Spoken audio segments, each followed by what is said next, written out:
Alors, je vous donne, avant d'attaquer sur ce sujet, donc je vous donne quelques éléments de contexte sur le cas sur lequel vous allez travailler. Alors, on est dans un contexte de contrat de recherche et développement et commercialisation en matière de produits de santé, on va dire.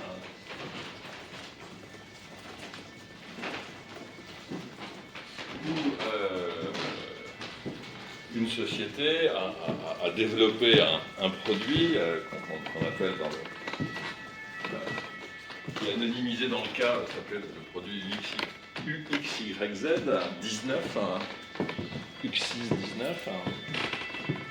Et ce contrat a été passé entre une petite,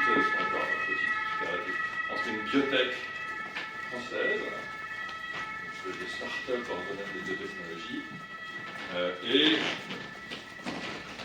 une grande société internationale en matière de santé qu'on a appelée Big Pharma.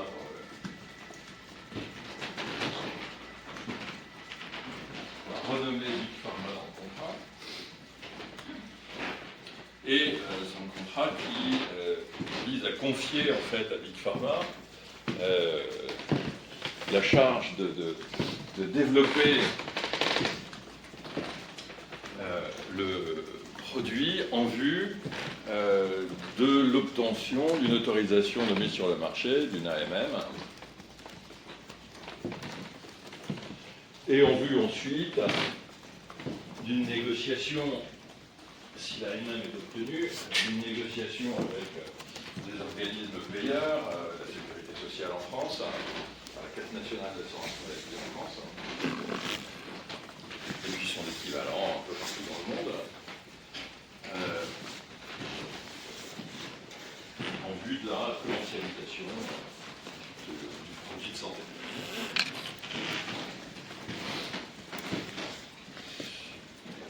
Alors, c'est d'abord un contrat de licence de brevet, donc, puisque le développement du produit UX619, il suppose l'utilisation d'un brevet dont la biotech française est titulaire.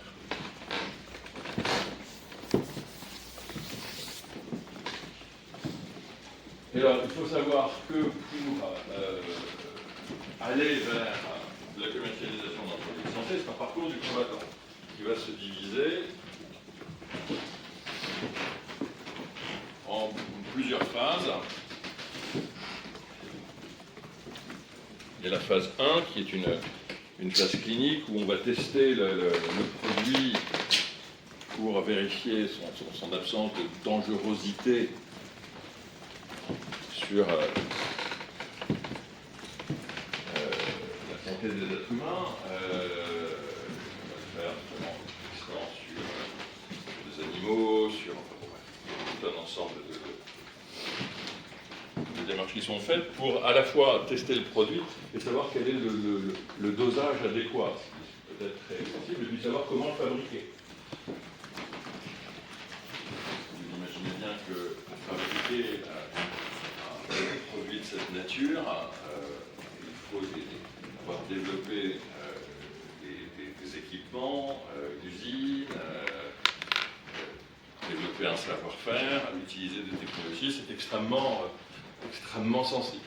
Donc la phase 1, elle est déjà lourde en termes de financement, fabrication, donc financement de tous les outils de fabrication, test. Ensuite, il y a une phase qu'on appelle la phase 2, qui est une phase où on va faire une étude clinique qui va durer plusieurs années sur des volontaires. On va contacter des établissements médicaux, des professionnels de santé pour leur dire, bon, ben, voilà, pour lutter contre telle pathologie, on a ce nouveau produit, on est en phase de test. Est-ce qu'un de vos patients serait volontaire pour tenter ce produit qui peut lui sauver la vie, mais on est en phase de test. Ça, c'est la phase 2. Ça suppose un accord du professionnel de santé qui dit je considère que vu l'état de M. Dupont,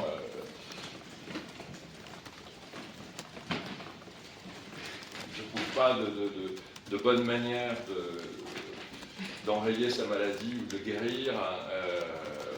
Donc là, le produit qu'on propose de tester, effectivement, ça serait peut-être une chance pour lui, ça a l'air, en tous les cas, vu les tests de phase 1, vu la mécanique chimique à laquelle le produit répond. Donc il y a un premier test, il y a une première barrière qui est au niveau du professionnel de santé, qui ne va pas conseiller un produit à un de ses patients si jamais il y a de disponibles de meilleures solutions. Et puis il y a une deuxième barrière qui est le consentement du patient lui-même. Donc en phase 2, c'est pas facile de recruter. C'est pas nécessairement facile, ça dépend des circonstances évidemment, mais c'est pas nécessairement facile de trouver. D'autant que pour que la phase 2 ait lieu, il faut quand même tester, je dis, sur plusieurs années, un nombre significatif de patients et de voir les résultats du traitement. Et puis il peut y avoir, il peut y avoir, si jamais les résultats de la phase 1, la logique du produit promet des résultats exceptionnels, on peut faire une. Alors, et puis après la phase 2, en principe, il y a une phase 3. La phase 3, c'est une étude du même ordre, sur un nombre encore plus large, sur une population encore plus large, sur une population variée. Si vous voulez obtenir une autorisation sur le territoire des États-Unis, vous pouvez borner au territoire des États-Unis pour faire des tests, mais si vous voulez obtenir une autorisation dans l'Union européenne, il va falloir aussi mener des essais cliniques sur le territoire de l'Union européenne. Pourquoi? Parce qu'il peut y avoir des différences de population, des différences génétiques en particulier, qui peuvent faire que ce qui marche pour tel type de population ne marchera peut-être pas aussi bien pour tel autre type de population. Et puis après la phase 3, si les résultats de la phase 3 confirment les résultats de la phase 2, là on va devant l'agence médicale dans notre territoire, la FDA aux États-Unis, ou la European Medicine Agency dans l'Union européenne et au Royaume-Uni, pour négocier une autorisation de mise sur le marché. Il faut savoir aussi, je voulais dire, que toutes ces phases, enfin la phase 2 ou la phase 3, elles supposent de présenter un projet aussi aux autorités sanitaires pour que les autorités sanitaires elles acceptent le projet. Donc, en fait, je disais, il y a deux barrières, le professionnel de santé, le consentement du patient, mais il y a aussi une barrière préalable qui est l'autorisation par les autorités sanitaires de santé. Donc vous voyez, c'est compliqué quand même de développer un produit, puis ça s'étale dans le temps, et ça demande des ressources considérables, parce que les études, évidemment, les patients et tout le monde est rémunéré. Bon. Et puis, parfois, il peut y avoir, je me souviens pas, j'ai relu le contrat, mais puis il peut y avoir ce qu'on appelle une phase 2 pivotale. C'est-à-dire que quand le laboratoire est vraiment sûr des résultats exceptionnels de son produit, on pense que son produit va avoir des résultats, ne serait-ce qu'en phase 2, déjà exceptionnels. On a 80% de taux de rémission, par exemple.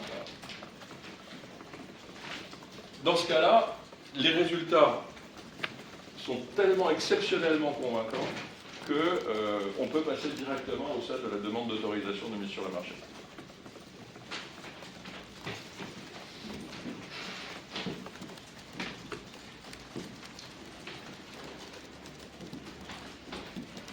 voilà les éléments de contexte.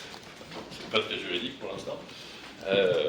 Mais donc, le contrat en question, c'est un contrat de recherche, développement, commercialisation. C'est-à-dire, c'est un contrat qui a vocation à couvrir tout le parcours jusqu'à la commercialisation, jusqu'à l'exploitation du brevet par la commercialisation du produit fabriqué grâce au brevet.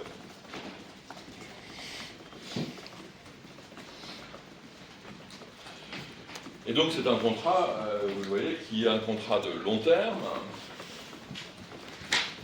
qui suppose un dialogue constant entre la biotech qui continue à développer elle-même des produits, à travailler sur les processus de fabrication, et Big Pharma qui est chargé du développement. C'est pourquoi ce contrat est long. C'est un contrat, voilà, je vous dis, de 50 pages, avec un avenant. Alors, c'est un contrat qui avait été initialement conclu pour un ensemble de spécialités. Ah oui, parce que ça aussi, il faut que vous le sachiez. Un produit, le produit type 619 par exemple, il est prévu pour un type de spécialité ou un autre type de spécialité. Là, en l'occurrence, il peut être utilisé pour deux types de maladies. Mais évidemment, si vous commercialisez un produit de santé, c'est pour un type de maladie, un type de pathologie particulier. Donc si vous faites un développement pour un type de pathologie, ce développement, il ne va pas pouvoir être réutilisé pour demander une AMM pour un autre type, pour une autre indication. Vous me suivez?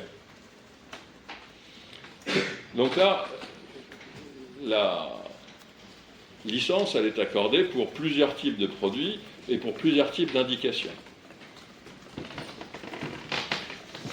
puis le litige sortira de l'exécution de ce contrat, l'idée que Big Pharma a estimé que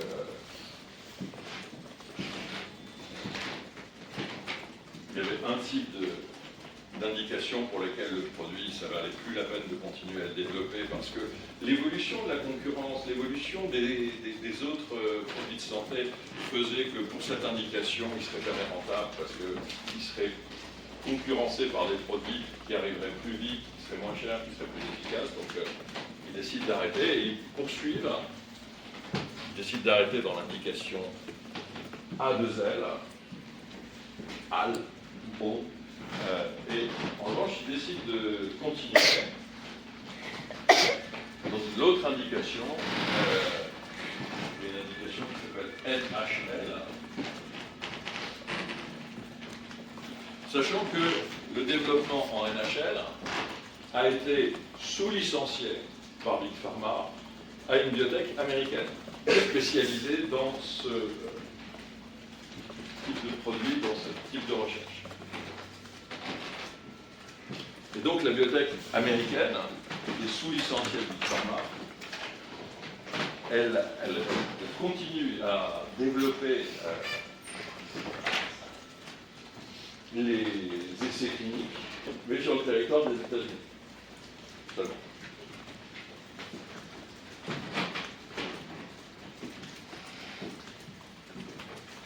Voilà les faits.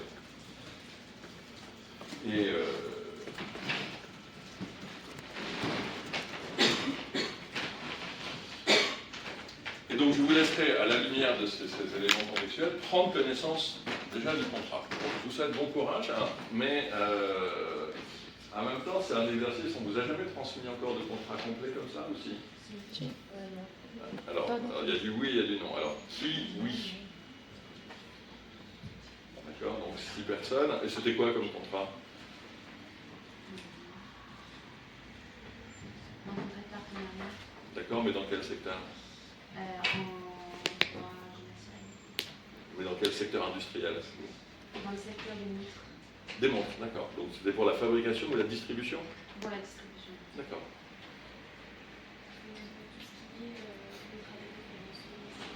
Donc distribution aussi.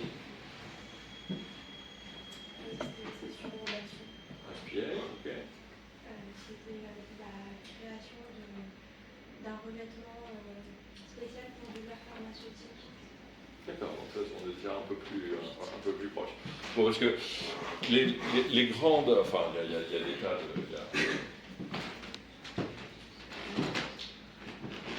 Il y a des tas de grands types de contrats qui viennent au contentieux, commercial ou arbitral, au-delà du contrat de vente en particulier. Mais effectivement, les contrats complexes, ça va être des contrats de distribution, ça va être aussi, j'en parlerai, des contrats de cession d'entreprise, de cession d'actifs. Ce sont des constructions extrêmement complexes et source de bien des difficultés. À la limite, un contrat de vente, c'est un contrat hyper simple. Là, on rentre dans des constructions intellectuelles plus complexes. Bon, alors, ça, pour ceux qui n'ont jamais vu de vrais contrats, ça risque d'être un peu un choc. Et vous pouvez passer des dizaines d'heures, ne serait-ce qu'à essayer de comprendre la mécanique. Des dizaines d'heures, j'exagère peut-être, mais vous pouvez passer une dizaine d'heures, au moins, ne serait-ce qu'à essayer de comprendre la mécanique, voir comment ça fonctionne. Mais justement, je trouve que c'est un bon test pour vous, à votre stade, de voir à quoi ressemble un vrai contrat. Un vrai contrat compliqué pour des opérations qui se chiffrent en centaines de millions de dollars. Et donc, dans un premier temps, je ne vais pas vous poser de questions en vous demandant de résoudre un cas, enfin, on le fera peut-être dans un troisième temps. Mais la fois prochaine, je vous demanderai simplement, donc je vais vous l'envoyer je vais vous le faire envoyer le PDF par mail, du contrat et de son avenant.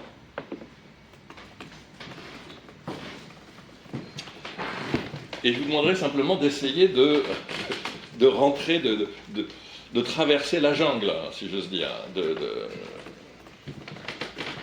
rentrer dans ce contrat, d'essayer de comprendre, et puis de commenter, de voir les différentes clauses,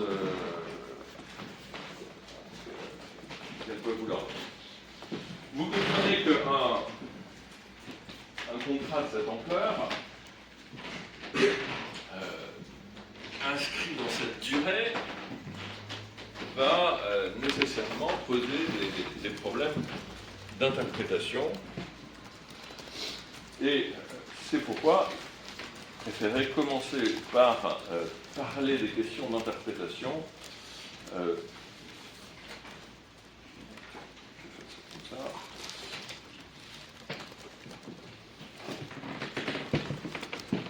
Avant de vous lancer à la découverte de ce document.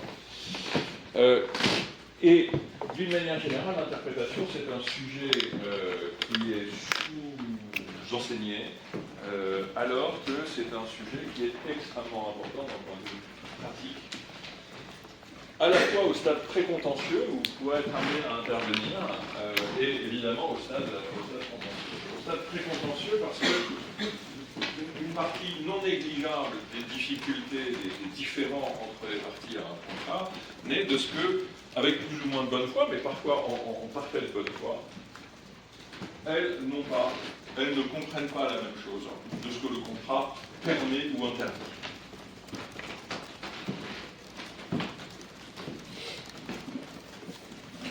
Et les contrats sont souvent imparfaits dans leur rédaction.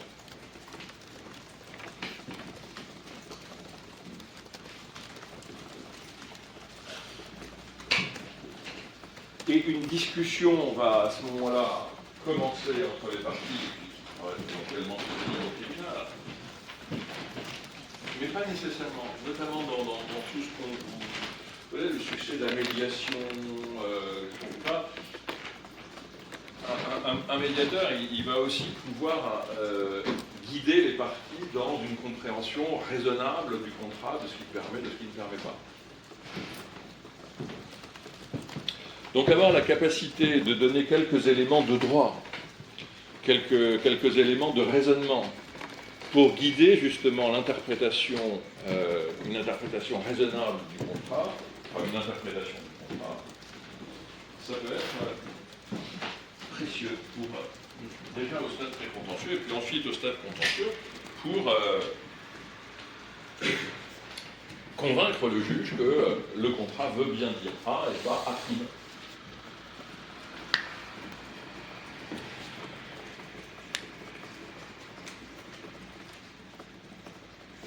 Et c'est un exercice qui est très libre, parce que on dit depuis toujours que est-ce que la Cour de cassation, est-ce que l'interprétation est une question de droit?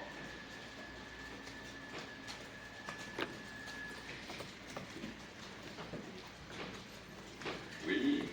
Alors, en fait, ma question va être posée. Est-ce que la Cour de cassation contrôle l'interprétation des juges du fond?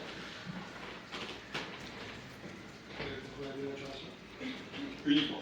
Voilà. Et donc, elle ne contrôle pas l'appréciation des juges du fond sous réserve de la dénaturation. Et encore, la question de la dénaturation, elle est venue. Le contrôle par la dénaturation, c'est un contrôle qui est arrivé sur le tard. Hein. L'arrêt qui affirme la souveraineté des juges du fond dans l'interprétation des conventions, c'est un arrêt qui date de 1808.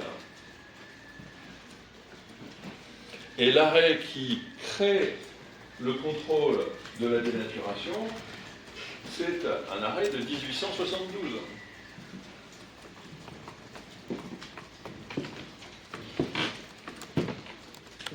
Alors il est logique que les juges de la Cour de cassation ne contrôlent pas l'interprétation des contrats, parce que en droit français, le principe est que l'interprétation est guidée par la recherche de l'intention commune des parties, vous le savez. Or, pour retrouver cette intention commune, il faut se plonger dans les faits.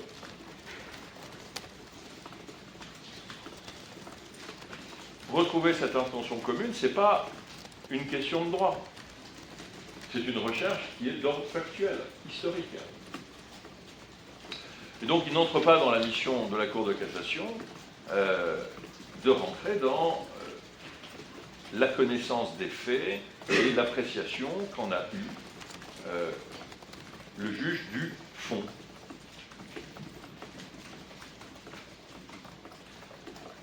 Mais le risque d'abandonner, le risque entre la souveraineté, du passage entre la souveraineté des juges du fond, du passage de la souveraineté à l'arbitraire du juge du fond, et c'est quand même prendre, si vous avez un contrat qui est clair et que le juge dit que blanc veut dire noir, au nom de son pouvoir d'interprétation, c'est un souci. Donc il y a une barrière qui a été mise en 1972. Cette barrière, c'est la barrière du contrôle de la dénaturation. Et cette barrière, elle a été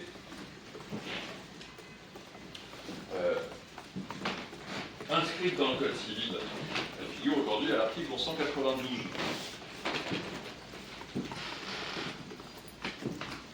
Ah, mais d'une manière plus générale, et je le redirai sans doute de ci, de là, la souplesse, enfin, pas la souplesse, la latitude qui a été laissée au juge du fond dans l'interprétation des contrats fait que l'interprétation des contrats en droit français sert de voiture balai à des tas de mécanismes, pour la correction de tas de scories dans le contrat.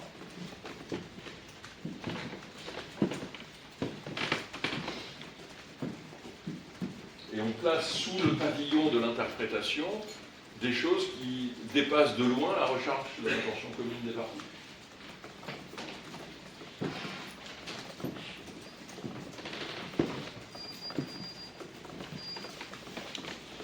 Alors, donc l'article 1192, bizarrement placé d'ailleurs dans le texte, l'article 1192, le texte est très long, dit « On ne peut interpréter les clauses claires et précises à peine de dénaturation. » ça aurait plutôt été un texte qu'il aurait fallu placer au début de la section, parce que c'est un texte qui dit, en fait, on ne peut interpréter que les clauses qui ne sont pas claires et précises.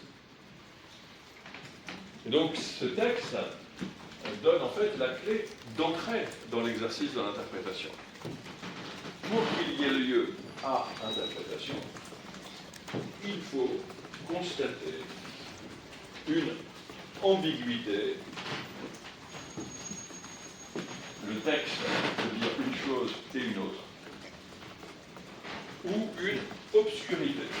On ne comprend pas ce que le texte veut dire.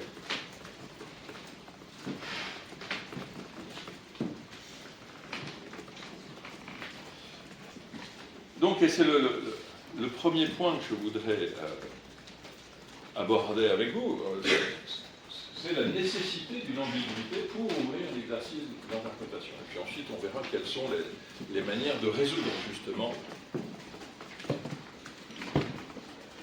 l'ambiguïté ou l'obscurité.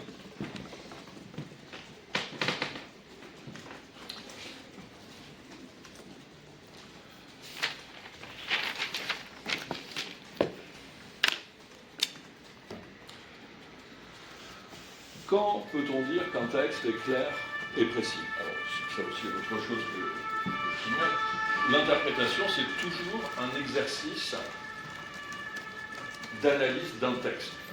On part toujours d'un énoncé verbal qu'il s'agit de faire parler pour clarifier son sens.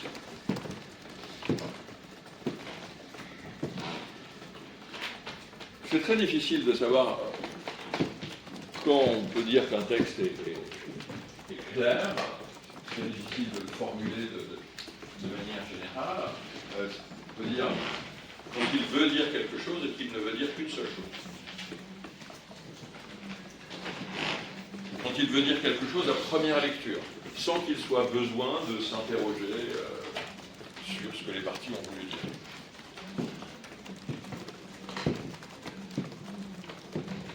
C'est plutôt avec la contre-épreuve de l'identification des types d'ambiguïté qu'on va voir apparaître en négatif le concept de clarté. Mais ce que je dirais quand même positivement sur le concept de clarté, c'est que c'est d'abord un concept linguistique. Pas un concept, c'est un concept juridique, mais que pour apprécier si quelque chose est clair, si un texte est clair, la première des choses, c'est de regarder le sens des mots. Donc le premier outil, ça va être un dictionnaire.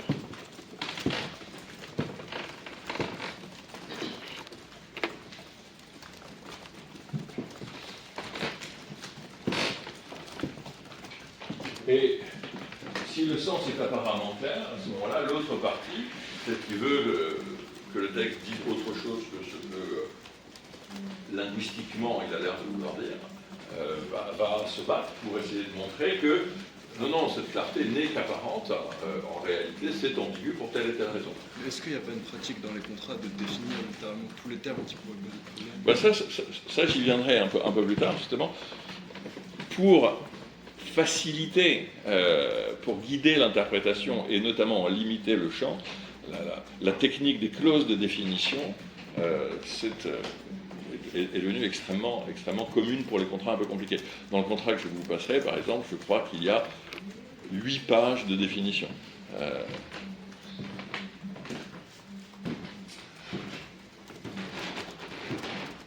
Donc, premier outil, pour savoir si c'est clair ou pas, le langage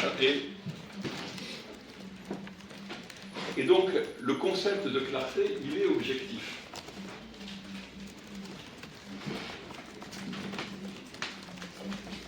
Ce qui est clair, c'est ce qui est clair pour quelqu'un de raisonnable.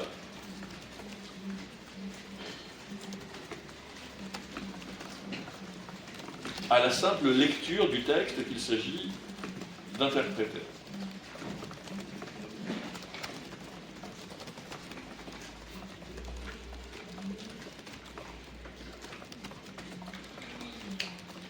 Et cette personne raisonnable, en fait, c'est le juge.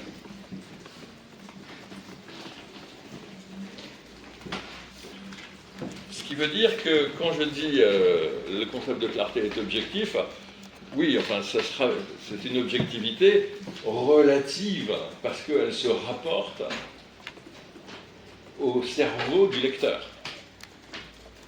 Mais ce que je veux dire aussi, c'est que le concept de clarté est objectif en ce sens que c'est pas parce qu'une des parties arrive à prouver que sincèrement elle n'a pas compris ce que le texte veut apparemment dire, elle a compris autre chose, ça ne lui permettra pas de dire que le texte est ambigu. Le texte est clair s'il est clair pour une personne raisonnable. C'est dans la même situation. Bon, mais je vais développer ces deux points. D'abord sur le fait que, bon, l'appréciation de la clarté se rapporte à l'identité du juge, se rapporte à l'intellect du juge, en fait. Je vous en prends un exemple qui m'avait beaucoup amusé. Le droit, enfin, on peut beaucoup s'amuser en faisant.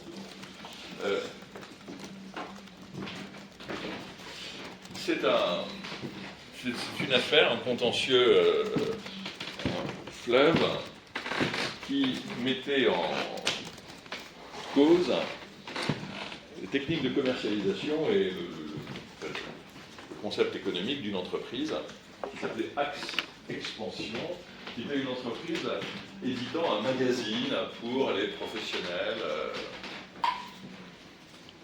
et qui était distribué par les chambres de commerce, notamment envoyé aux adhérents, aux entreprises adhérentes des chambres de commerce. C'était un magazine donc d'information économique sur ce qui se passait dans telle région.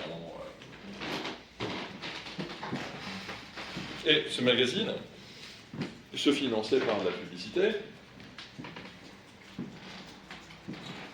mais avait un concept commercial qui a suscité beaucoup de contentieux. Le concept commercial était le suivant, c'est-à-dire qu'on allait faire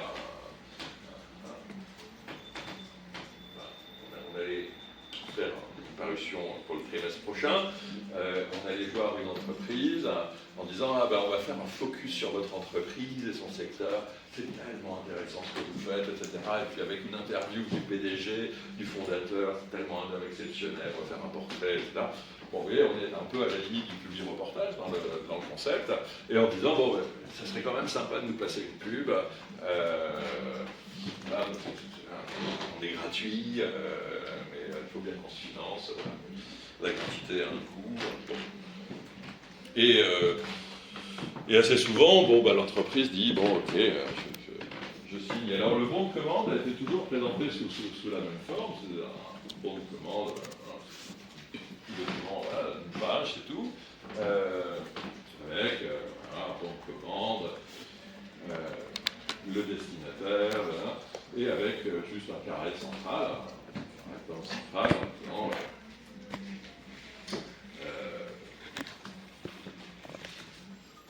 voilà. Objet, publicité dans tel encart publicitaire, prix de la publication, nombre de publications. Et là, bon pour accord. Donc un document très, très simple. Le magazine paraît, le trimestre suivant, et Axe Expansion envoie sa facture se référant à ce bon de commande, et donc il avait indiqué, voilà, prix de la parution 10 000, nombre de parutions 4. Ils envoient une facture pour 10 000 €.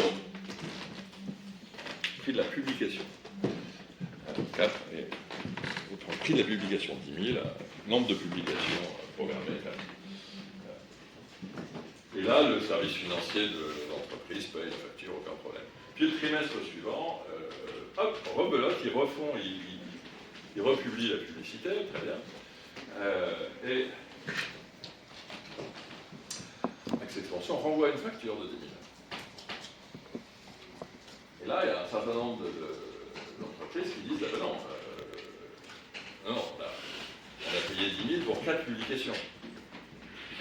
Et Axe Expansion répond, bah non, vous n'avez pas payé 10 000 pour 4 publications. Vous avez payé 10 000 pour une publication, et il y a 4 publications, donc 4 fois 10, 40 000. Et là, certains disent, mais pas du tout, c'est pas du tout ce qu'on avait compris, ce sont des tarifs abominablement élevés, etc., etc. Et certains, ayant le sentiment de s'être un peu fait rouler dans la farine, vont au contentieux. Et il y a quand même donc un flot de contentieux, alors en plus, c'est comme bon, ça dépend. Donc il y a un flot de contentieux, et c'est un problème d'interprétation du bon de commande. Et alors, il y a des juges du fond qui disent, bah oui, c'est ambigu, et vu le contexte, et vu les prix, vu les usages, etc., 10 000 pour 4 publications, c'est déjà cher, donc 40 000 pour 4 publications, c'est indécent, donc on interprète le bon de commande comme signifiant c'était 10 000 pour 4 publications. Et à chaque fois que Axe Expansion prend une décision comme ça, il remonte à la Cour de cassation, et puis dans le sens inverse, ça arrive aussi. Et alors, et c'est une question de savoir comment interpréter le contrat, et y a-t-il lieu à interprétation du contrat? Et quand Axe Expansion perd, Axe Expansion fait un pourvoi pour dénaturation. Et arrive devant le juge la question, est-ce que c'est clair et précis? Bon. Et là, il faut comprendre comment est-ce que le pourvoi arrive. Un pourvoi, on est dans un litige type avec entre deux sociétés commerciales, pour d'un contrat commercial, ça arrive à la chambre commerciale de la Cour de cassation. Et la Cour de cassation, elle est organisée en sections et en sous-sections.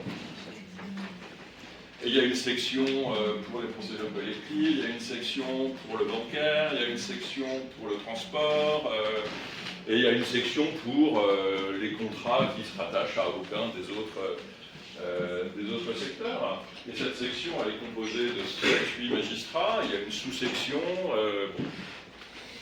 Et la formation de jugement, c'est une formation à 3. Il y a un conseiller rapporteur, le conseiller doyen et le président. Et donc l'orientation du cas fait que ce contentieux avec Axe Expansion, il arrive toujours à la chambre commerciale, dans la section contrat de la chambre commerciale, et dans la sous-section contrat de publicité qui s'en occupe. Et ça veut dire quoi qu'elle arrive dans la sous-section? Ça veut dire qu'elle va toujours arriver dans les mains du même conseiller rapporteur. Alors si c'est un référendaire, il est là pour 15 ans. Si c'est un conseiller lourd, il est là jusqu'à la retraite. Et en l'occurrence, le conseiller sur le bureau duquel ces pourvois arrivaient systématiquement, c'est des feuilles de religion, c'est un contentieux type. Et pour lui, non, c'est clair. Prix de la publication, 10 000, nombre de publications, 4, ça veut dire 4 publications, 40 000. Et donc, la Cour de cassation a censuré à plusieurs reprises des juges du fond qui avaient interprété le bon de commande.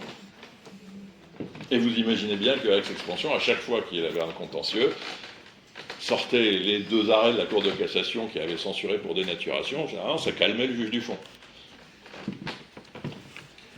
Mais, bon, quand même, des gens ayant vraiment le sentiment de s'être fait avoir, continuaient à se pourvoir en cassation, et notamment contre des arrêts ayant appliqué la doctrine de la Cour de cassation.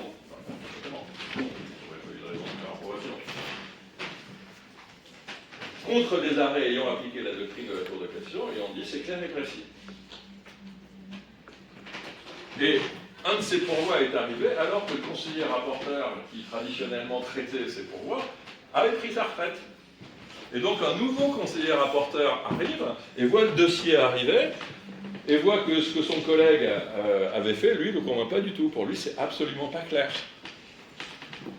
Et donc, la décision des juges du fond qui avaient respecté la doctrine de la Cour de cassation et qui avaient dit non, il y a circulé, il n'y a rien à voir, c'est clair et précis, je vous condamne à payer, cet arrêt est cassé au motif que ce n'est pas clair et précis. Et alors, ça aussi, retenez-le, en droit français, l'interprétation est un pouvoir, mais l'interprétation est un devoir aussi. C'est-à-dire qu'un juge ne peut pas refuser d'interpréter quelque chose qui n'est pas clair et précis. Et il ne peut pas, pour échapper au devoir d'interpréter, dire c'est clair et précis, alors que ça ne l'est pas.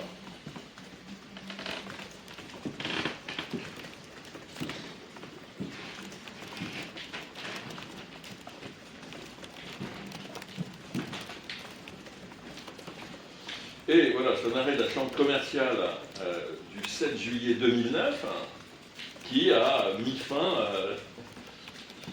à l'idée qu'un bon de commande ainsi présenté était clair et précis. Et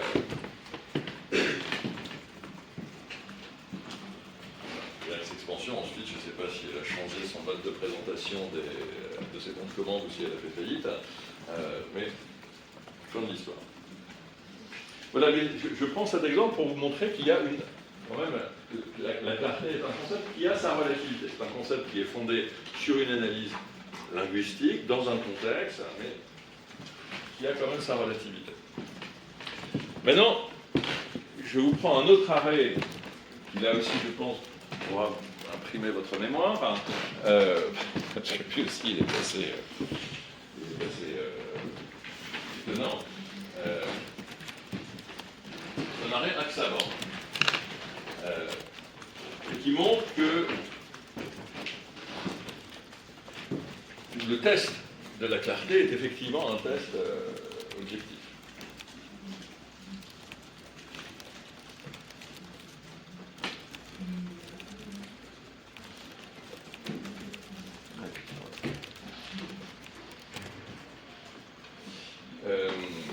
Quel était le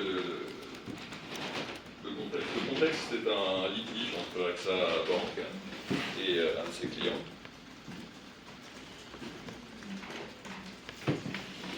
Litige qui va se solder par une transaction au terme duquel le client accepte de laisser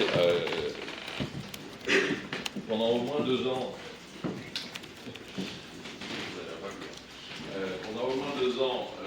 une somme de 2,5 millions d'euros sur un compte donc bloqué dans les livres d'AXA Bank.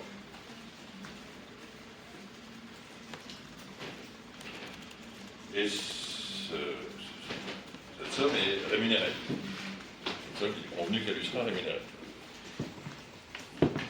Alors, le contrat solennisant cet accord va être signé par un directeur départemental ou régional, je ne sais pas, d'agence de AXA Bank et le client. Apparemment sans la présence d'avocats, ce qui est dommage. Et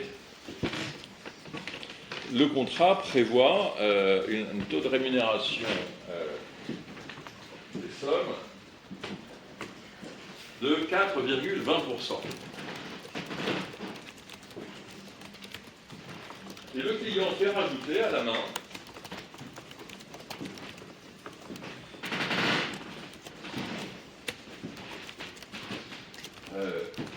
en marge mensuel et pluriel. Et il paraphe, et les deux paraphent l'ajout manuscrit. Alors on n'a aucun détail, enfin aucune preuve, enfin, en tout cas, en réalité j'en sais rien. Non, en tous les cas, dans les arrêts, les circonstances particulières de cet ajout ne sont pas mentionnées, dans les conclusions, mais en tous les cas dans les arrêts. Je peux voir, ça n'apparaît pas. Et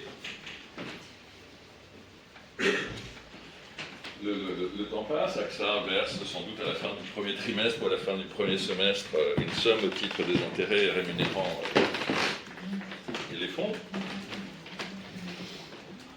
Et le client dit ah ben il manque quelque chose quand même. Alors on dit bah non, il manque rien.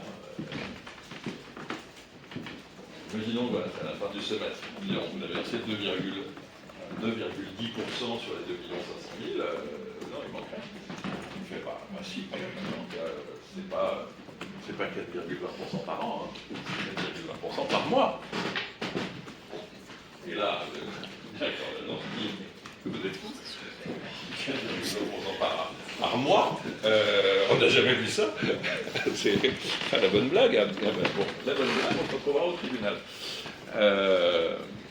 Et le client demande donc le paiement de 4,20% d'intérêt par mois sur les fonds qu'il a laissés au compte chez AXA Bank. Et la banque se défend en disant mais non, ça veut dire 4,20, ça veut dire qu'on paiera mensuellement les intérêts. Bon, d'accord, on l'a pas fait. On l'a payé à la fin du semestre. Mais enfin, ça veut dire qu'on paierait mensuellement les intérêts à 4,20% l'année. Ça n'a aucun... C'est complètement délirant. 4,20% par mois, ça fait 42 plus 8,4, ça fait 50,4% d'intérêt annuel. Personne n'a jamais imaginé ça. Et les juges du fond estiment, alors là aussi, peut-être un peu la réalité des choses, mais les juges du fond estiment que donc, oui, effectivement, c'est tout à fait bizarre, extraordinaire, incompréhensible, mais c'est écrit comme ça. Et que donc, non, c'est 4,20% chaque mois. Vous imaginez comme pour revoir et faire. Et la Cour de cassation dit, non, c'est clair et précis. C'est absurde, mais c'est clair et précis.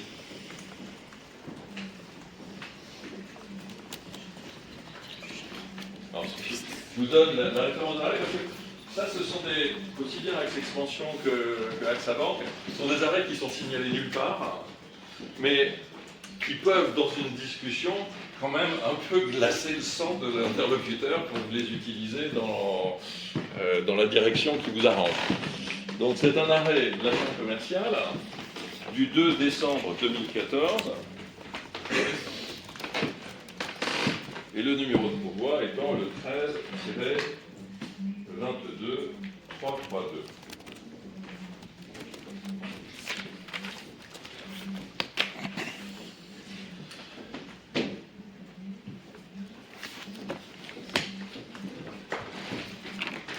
Donc, voilà, il ne suffit pas que le sens littéral soit absurde pour dire qu'il y a lieu à interprétation.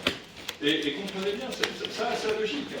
En droit français, vous avez en principe deux instruments pour corriger les absurdités d'une clause. Les vices du consentement.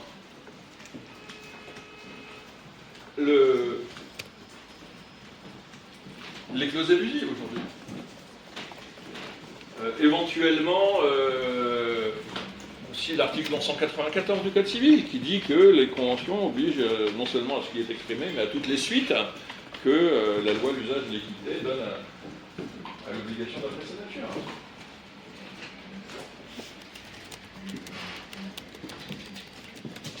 Et donc,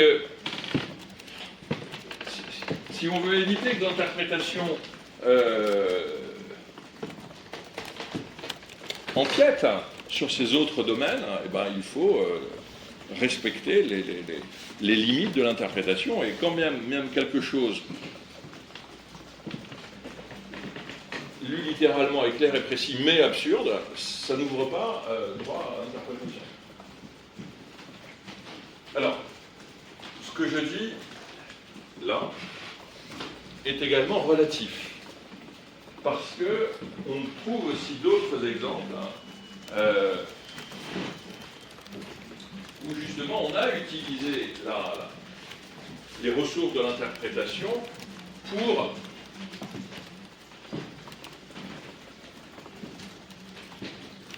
pallier l'absence d'instruments juridiques à même de corriger une absurdité.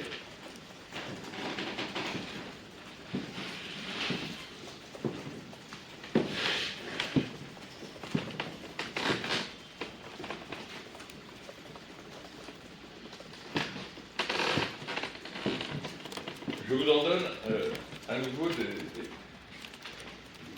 des exemples. Un exemple alors ancien, deux exemples anciens. Un premier exemple ancien que je trouve intéressant parce qu'il met aussi en lumière une lacune du droit français, c'est qu'on appelle de théorie de la correction des erreurs matérielles. Dans un contrat, il peut y avoir une erreur matérielle.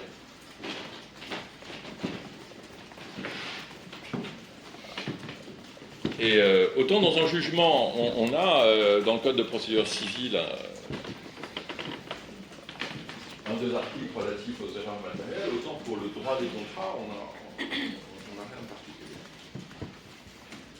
Et donc on va utiliser, enfin en tous les cas, on peut penser à utiliser, mais ça peut marcher, les ressources de l'interprétation pour pallier cette absence. L'exemple que j'en donne est tiré d'un arrêt de la Chambre commerciale au niveau du 29 novembre 1965.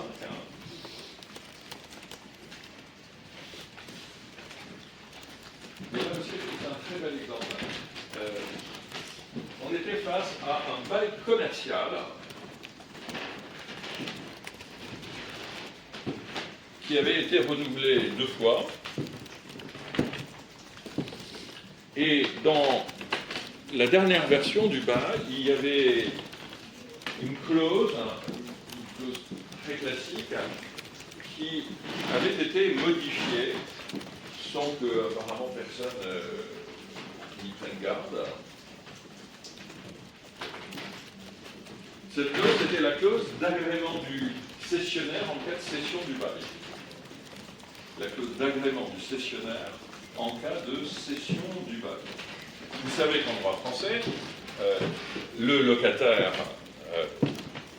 en droit français des baux commerciaux, le locataire a la liberté de céder son droit au bail, donc de céder son bail. Mais la jurisprudence a tempéré cette liberté consacrée par la loi en disant le bailleur peut néanmoins subordonner la cession à une présentation du successeur et il peut refuser le successeur qu'on lui présente. Donc, on a admis la validité des clauses d'agrément dans les contrats de bail commercial. Les clauses d'agrément à cession dans les contrats de bail commercial. Et les juges se sont reconnus le pouvoir de contrôler l'usage, enfin la mise en œuvre de ces clauses d'agrément par le bailleur. Enfin, bref, de contrôler le refus du bailleur. En fait, ces clauses d'agrément, ce sont des clauses qui instituent un droit de veto. La loi dit le locataire peut céder son bail, le contrat dit sous réserve de l'agrément du bailleur, le bailleur refuse son agrément, ça veut dire quoi? Ça veut dire qu'il met un veto à la cession. Et voilà, c'est un exemple, je ne sais pas si on en parlera ou quelqu'un en parlera, mais c'est un exemple très, très, très riche en matière de bail commercial parce qu'on a un peu plus de 100 ans de jurisprudence. Donc on a quand même une grande variété de situations qui ont été testées. Mais voilà, le refus d'agrément, c'est un exemple type d'exercice d'une prérogative contractuelle qui peut faire l'objet d'un contrôle à la lumière de la bonne foi. La Marie Maréchaux, ça vous dit quelque chose? Oui. Bon, et la clause dit quelque chose là aussi d'extrêmement usuel. La clause dans les anciens instrumenta dit quelque chose de très traditionnel. Elle dit le locataire pourra céder son bail sous réserve que le cessionnaire soit agréé par le bailleur, si ce n'est dans l'hypothèse où le cessionnaire exercerait le même commerce.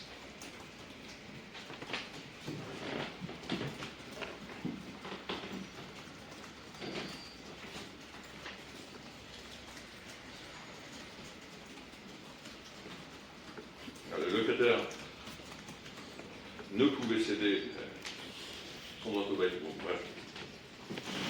Je ne reprends pas ma formule. Donc le locataire peut céder son bail sous réserve de l'agrément préalable du bailleur, qui devra être préalablement délivré si ce n'est à quelqu'un qui exerce la même profession. Et on comprend la logique de cette clause. Vous avez un fonds de commerce de coiffure, s'il s'agit de céder à un autre coiffeur, la clause d'agrément ne s'applique pas. Le bailleur ne peut pas refuser parce que il a considéré que son fonds était valorisé par ce type de commerce, que son local était valorisé par ce type de commerce. S'il s'agit du même type de commerce, il n'y a pas de raison de restreindre la liberté de cession que la loi offre au locataire. En revanche, s'il s'agit de transformer un fonds de commerce de coiffure en friperie, là, la clientèle va changer, donc ce qui va impacter la valeur du local, etc. Là, on comprend que le bailleur puisse exercer un droit de regard et refuser son agrément à la cession. Il se trouve que dans la dernière version du bail, les mots « si ce n'est » ont été omis.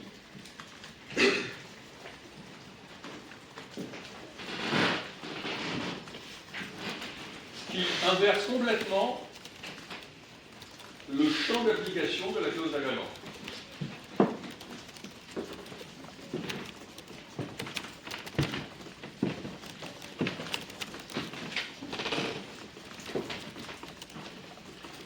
Là où la clause disait « le locataire peut céder son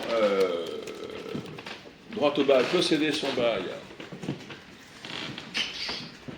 mais le cessionnaire devra être préalablement agréé si ce n'est dans l'hypothèse où le commerce serait le même ». L'omission de ces mots fait « le locataire peut céder son bail sous réserve de l'agrément préalable du bailleur dans l'hypothèse où le même commerce serait poursuivi ». Bon, vous devinez ce qui se passe. Le locataire cède à quelqu'un qui exerce le même commerce que lui, donc il ne demande pas l'agrément du bailleur, parce que ça n'a aucun sens, il n'a même pas relu spécialement son bail, enfin je ne sais pas, mais en tous les cas, il a lu une version ancienne. Et là, le bailleur lui dit « Ouh là là, mon ami, vous savez céder votre bail sans mon autorisation préalable, c'est un motif de résiliation. » Le locataire dit « Bah non, c'est quelqu'un qui exerce le même commerce. » Ah oui, mais c'est pas ce que dit la clause. La clause dit que précisément dans cette hypothèse, il faut me soumettre le projet et que je l'agrée préalablement. On finit devant les tribunaux, et la question est de savoir y a-t-il lieu à interprétation. Et ici, la Cour de cassation, avant toute longue introduction, a estimé que les juges du fond avaient pu interpréter le contrat et que l'ambiguïté naissait de l'incohérence de la clause avec les contrats précédents. Mais je ne vois pas bien en quoi ça crée une ambiguïté en réalité. Si on regarde simplement le texte. En réalité, il y a eu un oubli dans le copier-coller, version 1960, du contrat, et on a corrigé cette erreur par le biais d'interprétation. Est-ce que la solution a été la même si vous avez fait pour comparer en fait ça, je ne peux pas vous répondre, mais en tous les cas, la raison pour laquelle la Cour de cassation indique que les juges du fond ont pu interpréter, le motif est une référence au contrat antérieur. Les juges du fond ont relevé à juste titre qu'à la même clause numéro 6 du bail de 1956, d'après laquelle le locataire ne pouvait céder son droit au bail sans consentement express du bailleur à des personnes exerçant la même profession, était obscure et ne pouvait s'expliquer que par l'omission involontaire des mots « si ce n'est » qui figuraient dans le précédent bail. Voilà le motif Alors, cet arrêt peut, voilà, ici, pour illustrer deux choses. La première, c'est la possibilité, enfin, c'est l'absence de mécanisme correcteur des erreurs matérielles, et le fait qu'on utilise l'interprétation, on peut utiliser l'interprétation pour combler cette lacune. Et l'autre, pour dire, quand bien même la clause est claire en elle-même, au regard du contexte, et dans le contexte, on peut intégrer les documents précédents. Au regard du contexte, une incohérence avec le contexte peut servir à justifier une ambiguïté. Donc deux leçons de cet arrêt. Première, interprétation qui sert de session de rattrapage à l'absence de théorie de l'erreur matérielle en France. Et deuxième chose, l'incohérence, l'ambiguïté peut naître d'une incohérence avec le contexte, en incluant dans le contexte les actes précédents. Ce qui rejoint une autre ligne. Oui. Dans l'arrêt précédent, récemment, s'il y avait eu des contrats avec le client. Ça aurait pu plaider, à savoir si ça aurait convaincu, comme je dis, il y a une relativité, mais en tous les cas, ça aurait pu être un argument. J'essaie de vous donner des lignes qui sont peut-être imaginaires, mais des lignes pour construire un raisonnement et essayer de donner au droit une apparence rationnelle. Et ce que je viens de dire, la deuxième leçon, peut être mise aussi en rapport avec, en revanche, une ligne jurisprudentielle là, très très claire, incontestée, qui est qu'une clause claire et précise en elle-même peut devenir ambiguë lorsqu'elle est inconciliable, ou pas simplement inconciliable, alors en fait inconciliable lorsqu'elle se concilie mal, ça il y a du jeu, avec une autre clause du même instrumentum.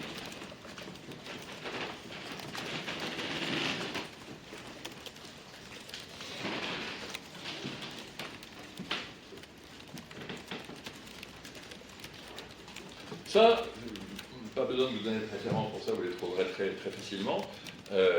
Ça, c'est clair et net. Une clause claire et précise en elle-même, isolément, peut devenir sujette à l'interprétation, obscure ou ambiguë, si elle se concilie mal, a fortiori si elle est inconciliable, avec une autre clause du même instrumentum. Alors, qu'est-ce qu'il faut entendre par instrumentum? Le même document, mais aussi ses annexes.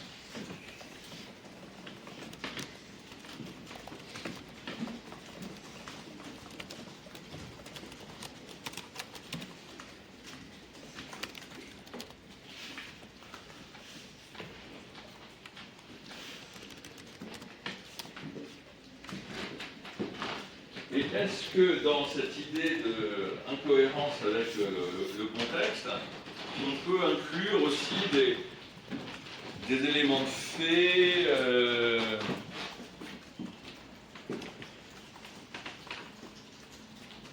relatifs au contexte humain dans lequel le contrat a été conclu, de telle sorte que le sens clair et précis de la clause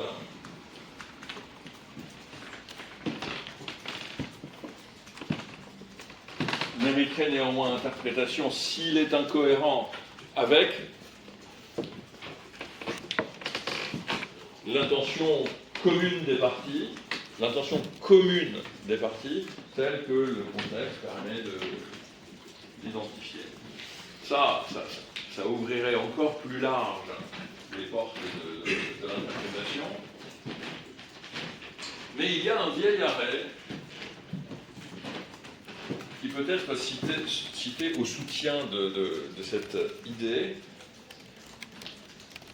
et qui a été mis en valeur, c'est là que je l'ai trouvé dans... Il n'y a pas grand-chose sur l'interprétation en français. Il y a des choses quand même, mais que j'ai trouvé dans le traité de Destin sur les effets du contrat. Il y a quand même une cinquantaine de pages sur l'interprétation qui sont intéressantes. Cet arrêt, je l'appelle l'affaire de la pension de réversion, ou l'affaire de la jeune veuve.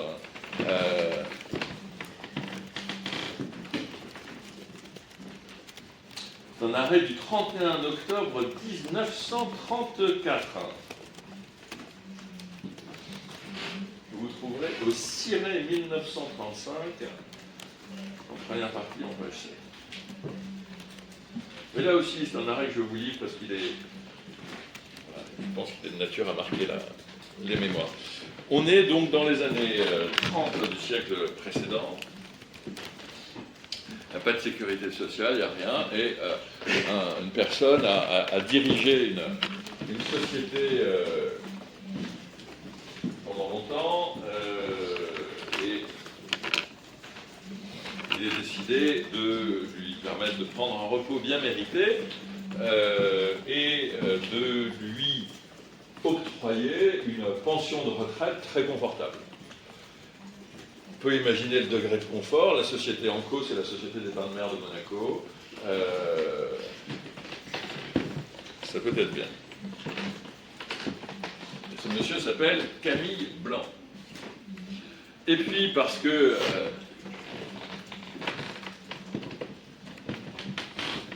voilà. Pour des raisons... pas pour des raisons. Il est prévu que, à son décès, une pension de réversion sera servie à son épouse. Et ceci, elle aussi, de manière viagère.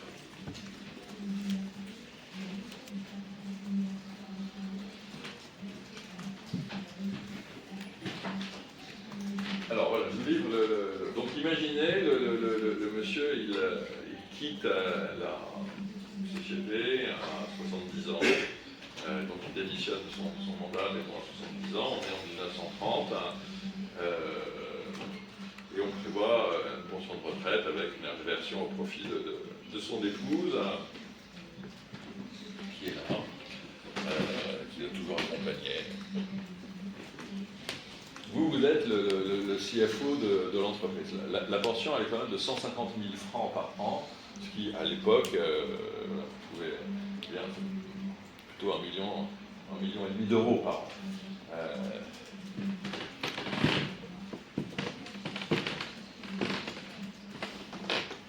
Donc vous êtes, il a 70 ans, vous êtes le CFO de l'entreprise, il y a 150 000 par an, vous estimez que vous avez une exposition de combien ?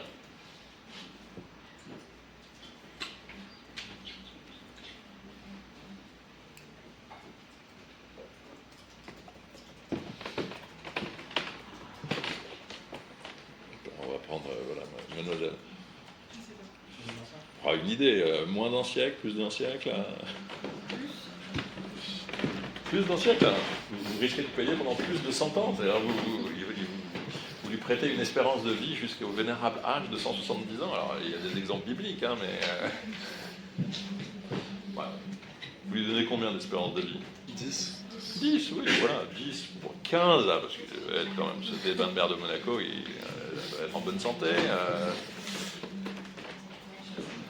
Donc, voilà, bon, votre calcul, c'est 150 000 par an, 10 ans.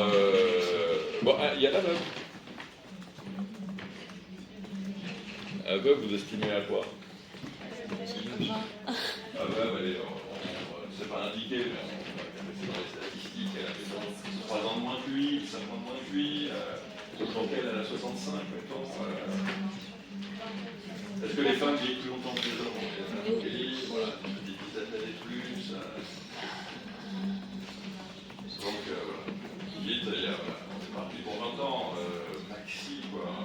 C'est quand même en 1930, hein, on n'est pas... La médecine n'a pas les moyens qu'elle a aujourd'hui. Donc vous vous dites, bon voilà, maxi pour 20 ans, donc 150 000 fois 20, ça fait 3 millions.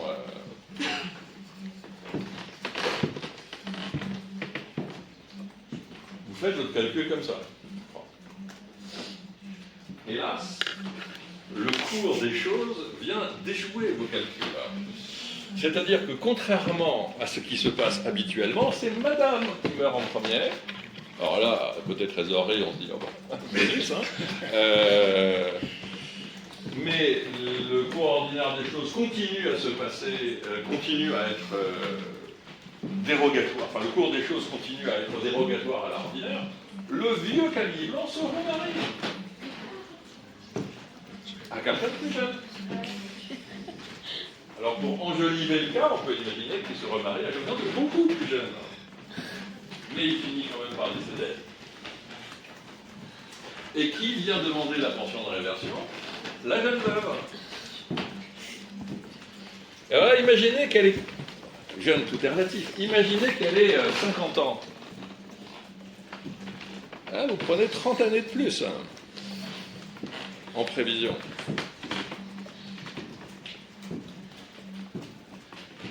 Et donc, la société des Patates de Monaco, elle dit, je ne paye pas.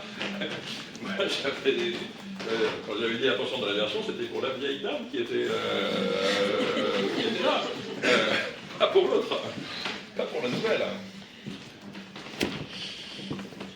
Et ça remonte jusqu'à la Cour de cassation. Et là, et les juges du fond admettent qu'il y a ambiguïté. Et la Cour de cassation les en approuve.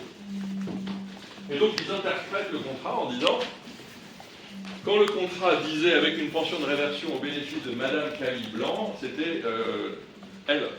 Il y avait un institut personnel. Et alors le contrat aurait pu dire avec une pension de réversion au profit de l'épouse. Le problème aurait été le même. Et le fait est que linguistiquement, pourtant, c'est très clair. Si on dit l'épouse, il y a une définition dans le dictionnaire français. L'épouse, c'est la personne mariée, alors épouseux au nom de la femme, mariée à l'autre personne. Et si on dit Madame Camille Blanc, bah, c'est une personne de sexe féminin qui est mariée avec Monsieur Camille Blanc. Là aussi, alors ça c'est pas dans le dictionnaire, c'est dans les usages, c'est très clair. Et la jeune veuve, ben, c'est Madame Camille Blanc. Il n'y a pas à amortir, linguistiquement parlant et légalement parlant. Donc, ce cas, je le trouve très intéressant parce qu'il montre que on peut quand même, quand un texte est clair et précis, on peut quand même y loger, y déceler une ambiguïté s'il est invraisemblable. Alors à chaque mot, dans la formule compte, s'il est invraisemblable que son sens littéral est correspondu à l'intention de l'une comme de l'autre des parties, de l'une quelconque des parties.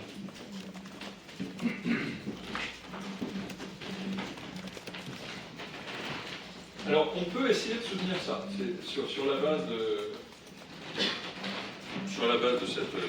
de cet arrêt, et puis sur la base aussi d'un raisonnement. Les arrêts, leur puissance de persuasion, elle dépend des motifs que vous mettez derrière, des explications que vous leur donnez. Et là, quand même, effectivement, on peut trouver une explication au soutien de cette idée, qui est qu'en droit français, ce qui compte quand même, et ça c'est une différence avec le droit anglais. En droit anglais, ça ne marcherait jamais. Le droit français, ce qui compte, c'est quand même d'abord l'intention des parties. Notre conception de la force obligatoire du contrat, elle repose sur l'analyse de la volonté des parties. Et puis c'est le droit français, c'est le droit continental, c'est le droit civil. Et donc, certes, on ne peut pas interpréter ce qui est linguistiquement clair et précis, mais si on est sûr que ça ne correspond aucunement à l'intention de l'une quelconque des parties, on donne face à quelque chose qui n'est pas fécondé par la volonté.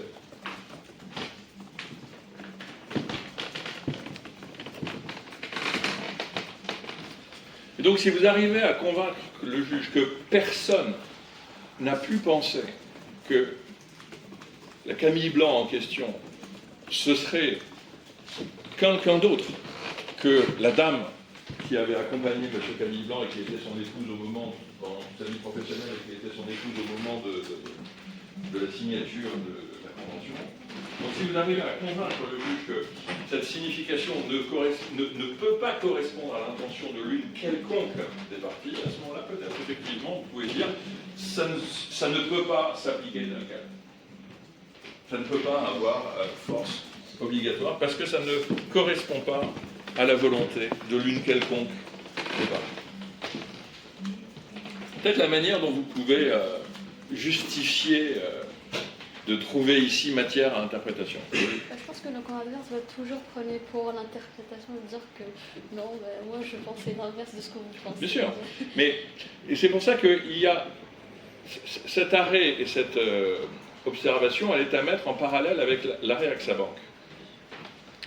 Dans l'arrêt AXA-Bank, il est certain que l'agent de bord, le directeur d'agence, bref, que AXA-Bank, n'a jamais imaginé qu'en rajoutant mensuel au pluriel dans la marge, on convenait d'un taux d'intérêt annuel de 50,4%. Ça, c'est sûr. En revanche, il n'est pas sûr que le client qui a fait rajouter ça dans la marge n'ait pas pensé à cela. En se disant que peut-être, alors ça c'était peut-être donc du dol ou à la déplaisir, c'est compliqué, mais en tous les cas, dans l'affaire AXA-Bank, le client lui disait non, mais moi j'ai toujours pensé, je suis parti à ce contrat, et j'ai toujours pensé que c'était 4,20% par mois, parce que c'est en fil d'une transaction, etc.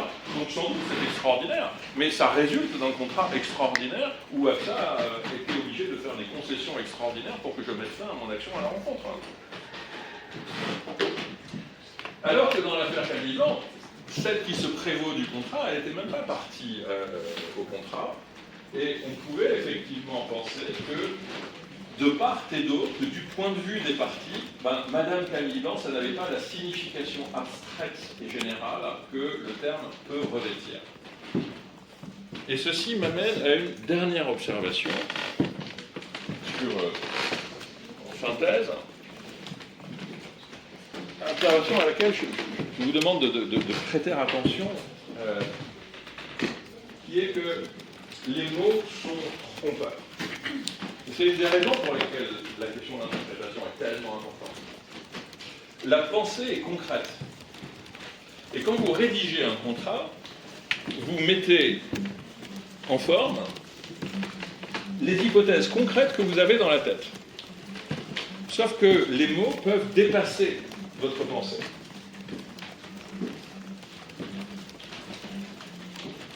Vous connaissez l'expression « mes mots ont dépassé ma pensée ». Mais ça correspond à une vraie réalité psychologique. La pensée est concrète. Elle se focalise sur des hypothèses, sur des cas. Mais pour s'exprimer, elle utilise des mots, et les mots ont une signification abstraite, générale. Et quand, là, ils avaient dit une pension de réversion au profit de son épouse, ils pensaient à la dame qui était là. Mais ils ont utilisé un terme qui est un terme abstrait, qui a une signification générale. Et quand vous rédigez une clause de force majeure, ou quand vous rédigez une clause limitative de responsabilité, dans la discussion, ce qui va venir, c'est à la lumière de l'expérience de l'interlocuteur qui va dire, bon, il y a quelques années, on a eu un problème avec ça, etc. Qu'est-ce qui se passerait si ce problème se renouvelle? Comment s'applique la clause dans tel cas? Qu'est-ce qui se passe si ceci se produit? Bref, on raisonne et on négocie concrètement, en pensant à des hypothèses concrètes. Sauf que pour l'exprimer, on va utiliser des termes extrême. Ce qui fait que souvent, enfin souvent, dans tous les cas, ce qui fait qu'il se peut, et ce sont souvent des cas contentieux, eh bien, les termes de la clause, les termes littéraux de la clause, vont effectivement attraper des hypothèses auxquelles les parties n'avaient pas pensé. Et qui leur paraîtront donc illégitimes.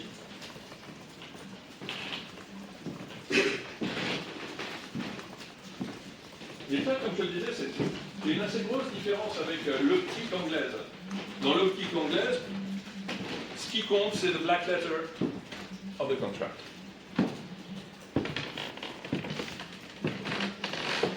C'est pour ça que, je vais y venir dans une seconde, on ne va pas chercher dans les documents préparatoires l'intention des parties, etc. etc. Non, le contrat, c'est une norme, elle vit sa propre vie une fois que les parties ont conclu, ont signé le contrat pour lui donner naissance. Le droit français, ce qui fait la force obligatoire, c'est ce qui légitime la force obligatoire, c'est notamment la référence à la volonté, à la compréhension, à l'intellect des parties. Ce qui fait qu'on trouvera des ambiguïtés, là où les Anglais n'en trouveraient pas. Alors, quand vous avez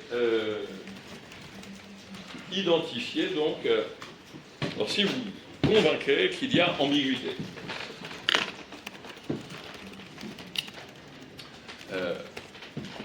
il va falloir résoudre cette ambiguïté. Et donc, ça, c'est le deuxième point que je voulais aborder avec vous. C'est la question des principes de résolution des ambiguïtés, c'est-à-dire des principes d'interprétation. Il y a des principes, il y a du droit dans l'interprétation. En tous les cas, il y a de la logique juridique, il y a de la logique préconisée par le droit dans l'interprétation. Et la première chose, s'il y a lieu à l'interprétation, c'est d'en venir de rechercher l'intention commune des parties. Et ceci et si on n'y arrive pas, de rechercher ce qu'une personne raisonnable aurait compris du contrat. Et ce test en 2 étapes, il est aujourd'hui très clairement exprimé par l'article 1188 du Code civil, et ça c'est une vraie clarification, je trouve, de la réforme. Ce test en 2 étapes, il a toujours existé. Avant les textes actuels, on avait les articles 1156 et suivants du Code civil, et l'article 1156 disait on doit dans les conventions rechercher quelle a été la commune intention des parties contractantes plutôt que de s'arrêter au sens littéral des termes. Et il s'arrêtait là. Mais ensuite, tous les articles suivants étaient des articles se référant à ce qu'une personne raisonnable comprendrait du texte. Donc les directives d'interprétation qui suivaient l'article 1156, c'était des directives d'interprétation objective. Mais on avait d'autres références que la référence à la commune intention des parties, qui elle peut ne pas être... et les parties peuvent ne pas être raisonnables. L'intention commune des parties peut différer de celle qu'une personne raisonnable aurait. Quand on recherche l'intention commune des parties, on va utiliser aussi des directives objectives d'interprétation parce qu'on peut présumer que les parties sont raisonnables. Mais si on arrive à prouver historiquement que les parties ont voulu quelque chose d'absurde, ou en tous les cas d'insolite, eh bien, l'interprétation invite, en droit français, à comprendre le texte de cette manière insolite. Donc, les outils de l'interprétation, c'est phase numéro 1, recherche l'intention commune des parties. Au-delà des termes qu'elles ont employés. Au-delà de la signification littérale des termes qu'elles ont employés. Pour ce faire, vous avez des outils qui vont être d'ordre historique. Parce que ce qu'il s'agit de retrouver, c'est l'intention commune initiale des parties, à la date de la convention. À nouveau, c'est dans la logique de notre conception volontariste du contrat. Ce qui fait la force obligatoire du contrat, c'est la rencontre des volontés.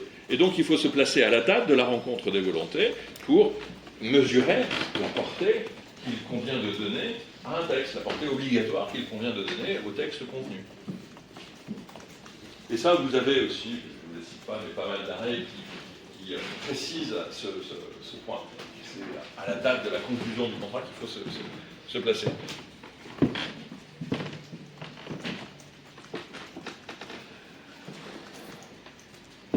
Comment retrouver cela?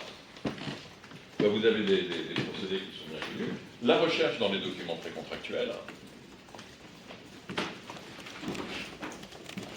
Ce que le droit anglais n'admet pas. Et nous, oui. Pour éclairer ce qu'a pu être la compréhension des parties.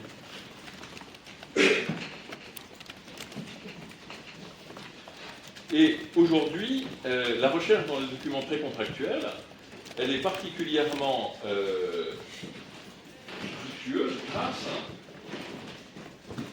à l'électronique, grâce aux échanges électroniques qui encadrent la plupart des relations de négociation.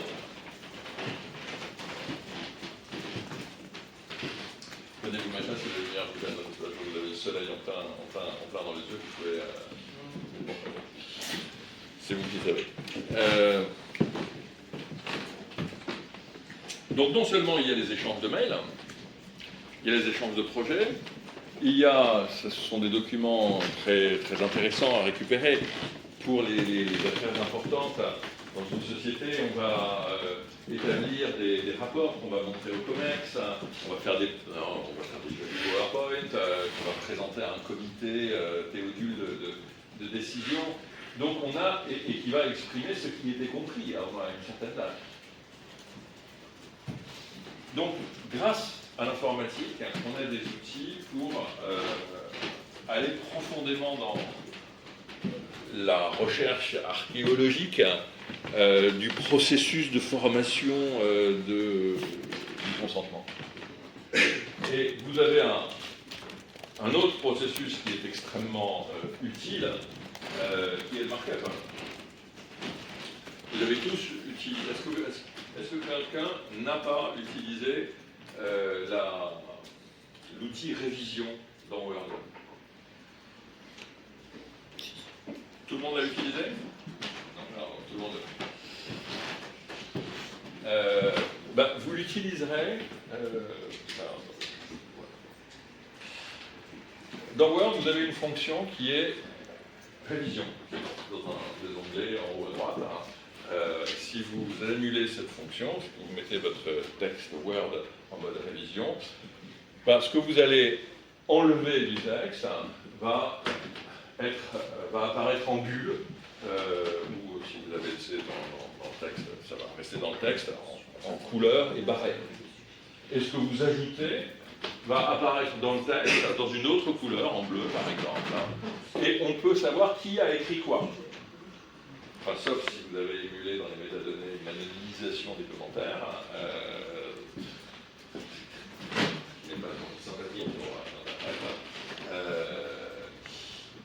Et donc on peut suivre l'évolution.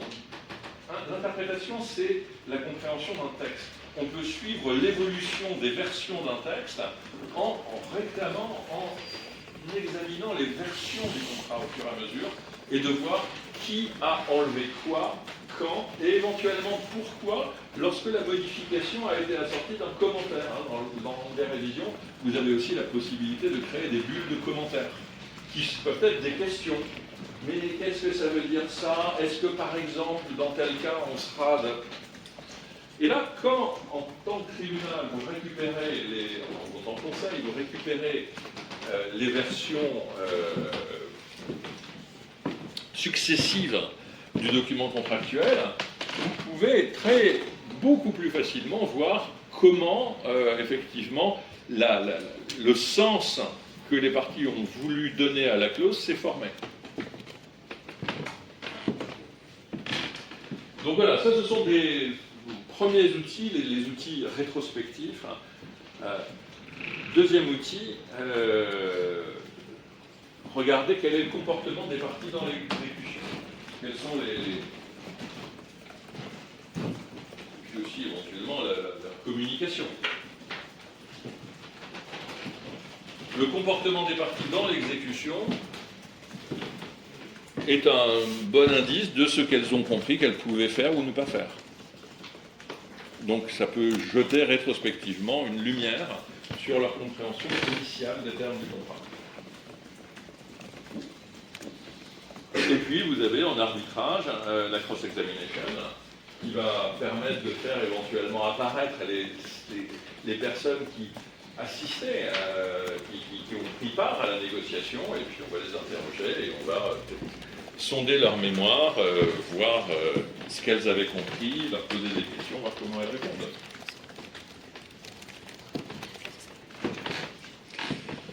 Et puis, au-delà de ces outils historiques, vous avez les directives objectives d'interprétation, parce que les parties ne sont peut-être pas raisonnables, enfin on peut penser qu'elles le sont, donc sauf qu'une preuve contraire existe, on peut considérer qu'elles ont prêté au contrat le sens qu'une personne raisonnable, au terme du contrat, le sens qu'une personne raisonnable aurait prêté à ces termes. Bien. Maintenant, il se peut qu'en dépit de cet exercice à double détente, recherche historique, recherche objective, vous n'arriviez pas à identifier une intention commune des parties.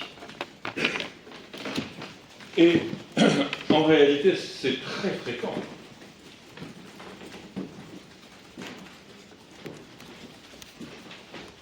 Très souvent, la recherche de l'intention historique commune des parties est une chimère. Parce que les parties n'ont pas eu d'intention commune.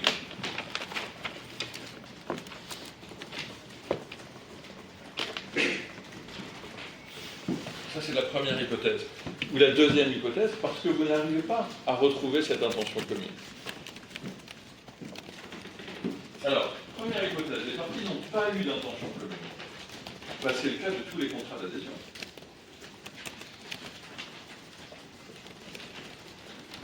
Dans les contrats d'adhésion, il y a quelqu'un qui a une intention très élaborée sur ce que veulent dire les termes du contrat, c'est-à-dire ce que veulent dire les conditions générales.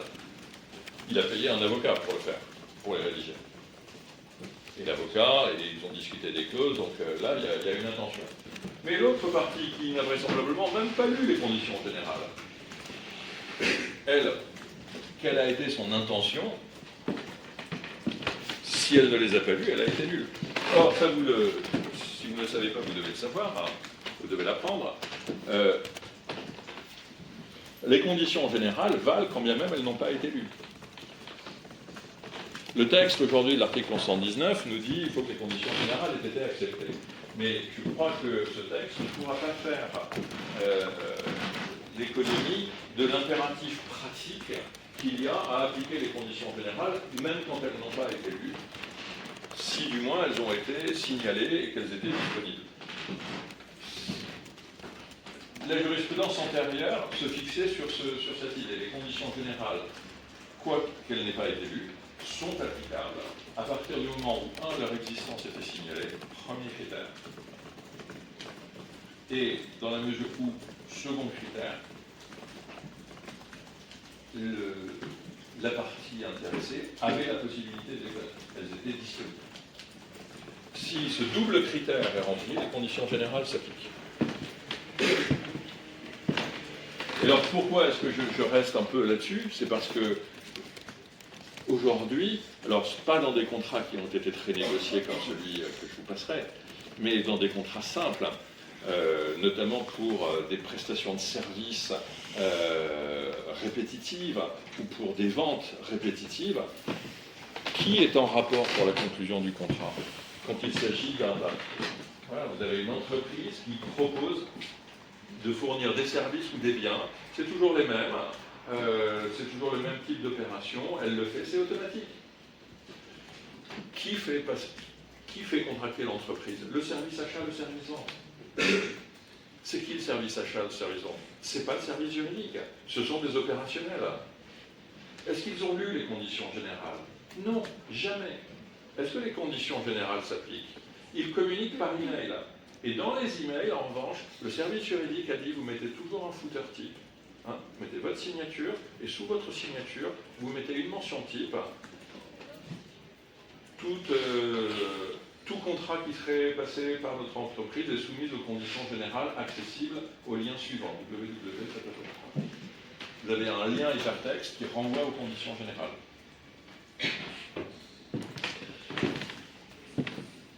Personne ne clique sur ce lien hypertexte dans la réalité de la vie des affaires. Dans une affaire, on avait comme ça un renvoi à des conditions générales qui étaient décisifs, notamment pour des clauses limitatives de responsabilité, pour la clause d'arbitrage aussi. On a interrogé le chef du service achat, l'affaire de vente de commodities, chef du service achat de l'entreprise. Ça fait combien de temps que vous dirigez ce service, que vous êtes en communication avec le service de votre prestataire habituel? Ça fait 15 ans, d'accord, très bien. Est-ce qu'en 15 ans, vous avez déjà cliqué sur le lien, est-ce que vous avez déjà consulté les conditions générales? Non, monsieur, jamais. Est-ce que vous connaissez quelqu'un dans votre équipe qui a déjà cliqué sur ce lien et regardé les conditions générales auxquelles il fait contracter l'entreprise? Non. Non, on a confiance dans le service juridique, c'est eux qui ont fait les conditions générales, ils savent ce qu'ils font. Donc les conditions générales, même celui par qui le consentement de l'entreprise s'exprime peut ne jamais les avoir lues. Et pourtant, elles vont s'appliquer. Donc, dans les contrats d'adhésion de ce type, zéro intention commune. Personne ne va lire les conditions générales de l'autre. Et puis il y a un autre cas où il est difficile de retrouver une intention commune. Ce sont les contrats multipartites. Prenez un pacte d'actionnaires. Allez chercher l'intention commune des parties. Ah, il y a 12 000 actionnaires. Allez chercher l'intention commune des 12 000 parties au pacte. Elle n'a vraisemblablement jamais existé. Il y a eu des intentions nombreuses et disparates, peut-être, mais d'intentions communes des parties, elle n'existe pas. Et puis, le troisième cas que j'ai identifié où il n'y a pas d'intention commune, c'est les hypothèses où les parties ont volontairement écrit quelque chose qui ne veut rien dire. Ce qu'ils appellent les obscurités, les ambiguïtés volontaires. Ça arrive, notamment pour éviter qu'un point de désaccord soit bloquant. Typiquement sur les clauses limitatives de responsabilité, une partie ne veut pas s'engager si elle ne bénéficie pas de la clause limitative de responsabilité qu'elle a rédigée. L'autre partie ne veut pas s'engager dans les termes de cette clause limitative de responsabilité. Il y a un désaccord, ça bloque, le désaccord remonte, et là, la logique est toujours la même. On se dit, bon, dans une clause limitative de responsabilité, on va conclure un contrat qui est mutuellement intéressant, dont on va tous les deux être très satisfaits. Et parce que les juristes, les juristes, ne s'entendent pas sur le terme d'une clause limitative de responsabilité, on renoncerait à cette opération qui, normalement, va être mutuellement bénéfique. C'est idiot, il faut être juriste pour imaginer ça. Le plus probable, c'est que cette clause n'aura jamais lieu d'être appliquée, puisque dans le cours ordinaire des choses, tout se passe bien. Donc, écoutez, qu'ils écrivent ce qu'ils veulent, on ne va pas s'arrêter à ça. Et donc, on rédige une clause limitative de responsabilité qui est suffisamment boubibouga pour que l'une comme l'autre des parties puisse dire avec moins grande mauvaise ou bonne foi, mais non, monsieur l'arbitre, ça voulait dire ça, c'était très clair. Bref, pour que chacun puisse y retrouver de quoi soutenir sa compréhension. Voilà, ça c'est des obscurités ou des ambiguïtés volontaires, ça existe. Alors, quand il n'y a pas d'intention commune, ce qui est donc fréquent, ou qu'on n'arrive pas à la discerner, ce qui est également fréquent. L'article 188 du Code civil aujourd'hui, et c'est la pratique de tous les pays de droit civil, hein, vous retrouvez, vous retrouvez le même texte dans les principes unidroits, hein, en deux temps. Vous allez vers la recherche vers une recherche objective, vers une interprétation objective, c'est-à-dire une interprétation à la lumière de ce qu'une personne raisonnable comprendrait du texte placé dans le même contexte que celui des parties.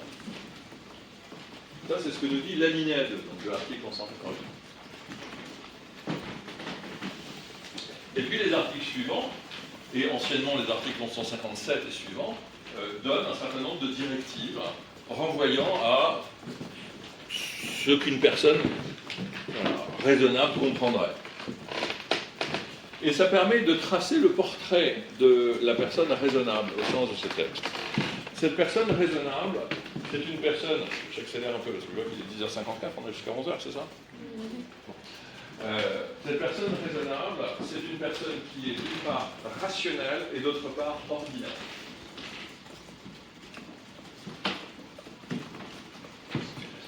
Elle est rationnelle, c'est-à-dire qu'elle est logique. Elle ne dit pas une chose et son contraire. Et vous trouvez cette idée exprimée aujourd'hui aux articles, à l'article 1191. Lorsqu'une clause est susceptible de deux sens, celui qui lui confère un effet l'emporte sur celui qui ne lui en fait produire aucun. Ce qu'on appelle la recherche de l'effet utile de la clause. C'est inspiré d'une idée de rationalité. Si les parties se sont exprimées, c'est pour dire quelque chose. C'est parce que c'est cohérent. De la même manière, en 189, alinéa 1, toutes les clauses d'un contrat s'interprètent les unes par rapport aux autres, en donnant à chacune le sens qui respecte la cohérence de l'acte tout entier. Si les parties ont dit deux choses un peu différentes, eh bien, il faut chercher le sens qui permet de concilier les différentes expressions de volonté des parties. Parce qu'une personne rationnelle ne dit pas une chose et son contraire. Elle dit peut-être les choses de manière étroite, mais elle veut dire la même chose. Même chose lorsque dans l'intention commune des parties, bon ça c'est plusieurs contrats concourent à une même opération, ils s'interprètent en fonction de celle-ci. En fait, moi je préférais de loin la formule, et d'ailleurs les anciennes formules sont tout aussi pertinentes, hein, les formules des articles 157 et suivants sont tout aussi pertinentes aujourd'hui. Ce ne sont que des directives qui visent à retrouver une certaine forme de rationalité. Et l'article 1158, avant, disait « Les termes susceptibles de deux sens doivent être pris dans le sens qui convient le plus à la matière du contrat, c'est-à-dire à l'opération économique qu'il s'agit de réaliser. Le contrat, on rejoint aussi l'idée d'effet utile, les clauses doivent s'interpréter d'une manière qui aide à la réalisation, qui soit cohérente avec la réalisation de l'opération économique convenue. C'est cohérent. Personne cohérente, personne ordinaire, c'est le renvoi à l'usage. La personne raisonnable, comme je dis, ce n'est ni un super héros, ni un super vilain, c'est quelqu'un qui agit conformément à la norme, qui est normale. Donc qui se réfère aux usages. Ça, c'était bien exprimé dans les textes d'avant 2016, ça a disparu de la liste des directives d'interprétation, c'est dommage. Et puis, on peut filer cette idée de la personne normale en référence aux usages du commerce, en référence à ce qu'il est commun de faire, pour écarter des sens bizarres, justement. Des sens inhabituels. Si jamais on ne trouve rien, si jamais on hésite, il y a aussi une directive d'interprétation qui, elle, ne vise pas à éclairer la compréhension d'une personne raisonnable, mais qui vise à trancher une ambiguïté. C'est aujourd'hui l'article 1190, et antérieurement, c'était l'article 1162, principe que j'appelle un principe décisif. l'article 1190 vous dit, dans les contrats d'adhésion, l'ambiguïté s'interprète contre celui qui a rédigé le contrat, contre le professionnel, contre celui qui a rédigé le contrat. C'est une reprise d'une règle qui est en fait plus large et qui vaut au-delà des contrats d'adhésion et qu'on connaît en droit du commerce international, qui est la règle de l'interprétation du contrat opérateur.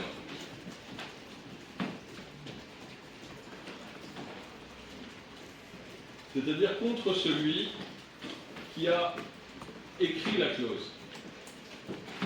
Et je résume en créant un adage en français que j'écris en disant qui tient la plume assume. Si vous savez qui est l'auteur du texte ambigu, en désespoir de cause, si vous avez un doute sur l'interprétation, eh bien, il avait qu'à mieux s'exprimer. C'est ce que relaie aujourd'hui l'article 1190, et antérieurement, c'est ce que relayait aussi l'article 1162 du Code civil. Et quand on ne sait pas qui est l'auteur du texte, vous avez une deuxième clé de résolution de l'ambiguïté, qui est de dire on interprète contre le créancier de l'obligation litigieuse et au profit du débiteur de l'obligation litigieuse.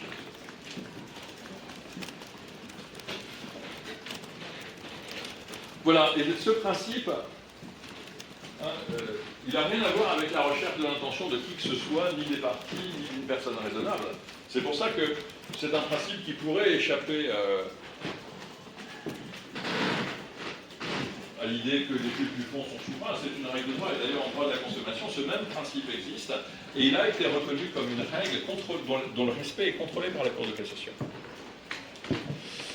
Mais donc le principe, on pourrait le considérer comme impératif, mais subsidiaire, parce que ce qui importe d'abord, c'est de retrouver dans la logique française, c'est de retrouver l'intention commune des parties, si elle existe ou si elle est décernable, ou l'intention qu'ont vraisemblablement eu les parties parce que c'est l'intention qu'une personne raisonnable aurait eue.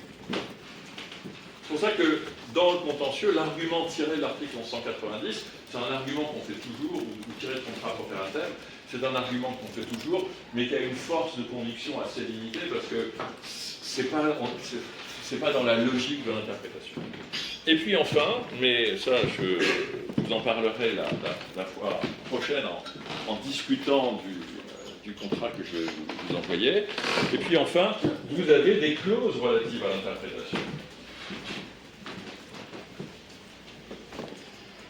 Pour essayer de discipliner davantage l'interprétation du juge, les parties peuvent insérer, et elles insèrent toujours dans les contrats d'affaires, des clauses relatives à l'interprétation. Des clauses d'intégralité. Il y en a évidemment une dans le contrat que je vous passerai. Des clauses relatives à la portée des intitulés. Des clauses relatives à la langue de référence. Des clauses relatives à la hiérarchisation des documents. Pour dire, en cas de contradiction entre un document qui est dans le corps principal, enfin un texte qui est dans le corps principal du contrat et une clause qui est dans les annexes, eh bien, ça ne crée pas une ambiguïté, c'est le texte qui est dans le corps principal du contrat qui doit l'emporter. C'est la signification du texte spécifique dans le corps principal du contrat qui doit l'emporter. Voilà, vous avez des tas de clauses comme ça. Vous pourriez avoir aussi, mais ça je n'ai jamais vu, j'en ai entendu parler combien de fois, c'est aussi des clauses de résolution des différentes interprétations, sans aller devant le juge ou quoi que ce soit. Bon, ça peut être une première étape de médiation, mais sauf qu'à la différence que si vous avez une clause qui dit un tiers en cas de différentes interprétations, c'est un tiers qui dira ce que le contrat veut dire, ça ne va pas être comme une médiation, ça va être une décision prise par un tiers qui va lier les parties. Ça peut s'imaginer aussi. Voilà, je vous laisse avec un peu de retard. 2 minutes. Et donc, est-ce qu'il y a une adresse